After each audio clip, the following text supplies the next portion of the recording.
Сәлем баршаңызға. Бүгін сіздермен Асмаул Хусна, ең көркем есімдер, яғни Аллах тағаланың көркем есімдерінің қасиеттерін танып білуге тырысатын боламыз. Пайғамбарымыз Мұхаммед саллаллаху алейхи уассалям Алла тағаланың 99 көркем есімі бар, яғни бірі кем 100. Кімде-кім оны санаса немесе жаттаса жәннатқа кіреді дейді. Ғалымдарымыз бұл сөзді әртүрлі түсіндіреді. Яғни осы есімдерді түсінсе және Алла тағаланы танитын болса жәннатқа кіреді десе, ал келесі бір ғалымдарымыз кімде-кім осы есімдерді қолданып дұға ететін болса жәннатқа кіреді дейді. Ал үшінші бір ғалымдар амал ету және осыған сай өмір сүру керек дейді. Амал ету дегеніміз, яғни Алла тағаланың көруші, естуші, білуші екендігін ескере отырып, әрдайым біз өзіміздің тілімізге, сөзімізге, іс-әрекетімізге абай болу керектігімізді айтады. Және де бұл амал ету болып саналады екен. Сонымен қатар Алла тағаланың мейірімді, жомарт, кешірімді екенін ескере отырып, сол қасиеттерді өз бойымызда сіңіруіміз керек дейді. Алла тағаланың есімдерін ешкім ойдан шығармаған. Алла тағаланың бұл есімдерінің барлығы да қасиетті Құранда, сонымен қатар пайғамбарымыз саллаллаху алейхи уассаламның сүннеттерінде келген. Осыған дейін біз Аллах тағаланың 1 мен 18 аралығындағы көркем есімдерінің қасиеттеріне тоқталған болатынбыз. Келесі Аллах тағаланың 19-шы көркем есімі Әл-Фаттах, жеңуші, ашушы. Толық мағынасы жақсылық жасаушы, жеңуші, ашушы, асқан мейірімінен құлдарына төгіп беріп жақсылық істейді, шындықты әшкерелеп өтірікті өрге асырмайды. Әл-Фаттах есімінің қасиеттеріне келер болсақ, ең бірінші қасиеті жүректі таза ұстау үшін таңғы намаздан кейін қолды жүрек тұсына қойып, «Я Фаттах» деп үзбей қайталап жүрген адам рухани және материалдық жетістіктерге оңай қол жеткізеді. Бұл есімді 489 рет оқу керек екен. Дұшпанның дұшпандығын махаббатқа айналдыру және қиындықтың шешімі үшін «Я Фаттах» есімін оқу керек. Екінші қасиеті, ұйқыға жатарда осы қасиетті есімді айтып жатқан адам түсінде көптеген жайттарға қанық болады екен. Оны үзбей айтып жүруді әдетке айналдырғандар ешкімге мұқтаж болмайды екен.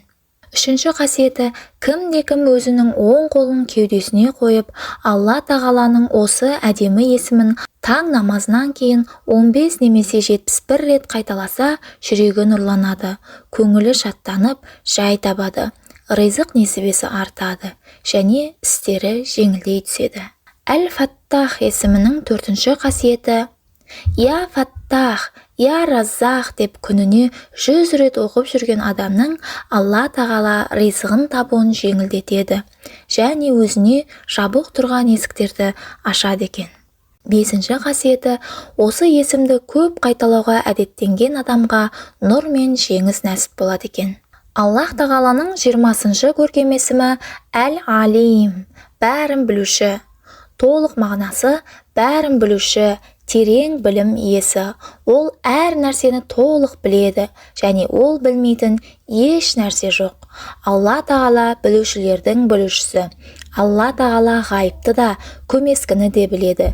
Не болғанын, алда не болатынын және мүмкін еместі де меңгерген. Әл-Алим есімінің қасиеттеріне келер болсақ, кімде-кім осы есімді қайталап жүрсе, Алла тағала оған білім мен даналықтың есіктерін ашады екен. Екінші қасиеті, білімді болу үшін күнде 150 рет оқу керек екен. Кімде-кім Әл-Алим есімін жазып, суға салып ішсе, үйрену зеректігі артады екен. Және де осы есімді айтып жүрген адамға рухани сырлар ашылып, даналық пен Алланы тануға қол жеткізеді екен. 5-ші қасиеті, осы есімді көп қайталап жүрген адамның білімі артып, сөздері мағыналы болады және рухани жоғары дәрежеге қол жеткізеді екен. Сонымен қатар Әл-Алим есімін қайталап жүрген адамның білімі артады, Алла тағаланы лайықты түрде танитын болады. Аллах тағаланың 21-ші көркем есімі Әл-Қабид, тарылтушы, ұстап қалушы. Толық мағынасы тарылтушы, ұстап қалушы, қысып алушы. Кімге қаласа ризығын береді, қаласа бермейді. Әл-Қабид есімінің қасиеттеріне келер болсақ, я Қабид деп зікір етіп жүрген адам уайым қайғыдан арылады. Бір мұсылман шынайы ықыласпен я Қабид деп үзбей қайталап жүретін болса, оның шағылысына ие болады. Зұлымдықтан, жағымсыз мінезден және қиындықтан құтылады екен.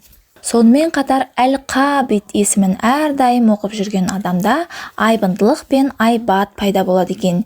Ешкім оған дұшпандық жасауға, ол туралы ғайбаттауға бата алмайды екен. Төртінші қасиеті, залымдардың зұлымдығынан сақтану үшін осы есімді 993 рет қайталау керек екен. Алла тағаланың мейірімі ананың баласына деген мейірімнен 100 есе артық екен. Сол себепті Алла тағаланың мейірімінен, рахымынан, кешірімінен ешқашан үміт үзбеңіздер. Әрдайым бір Аллаға ғана мұқтаж болып, мұқтаждығымызды Алланың ғана өтеп бере алатынына сенейік. Алла қаласа иманыңызды арттыратын көптеген видеолар шығатын болады.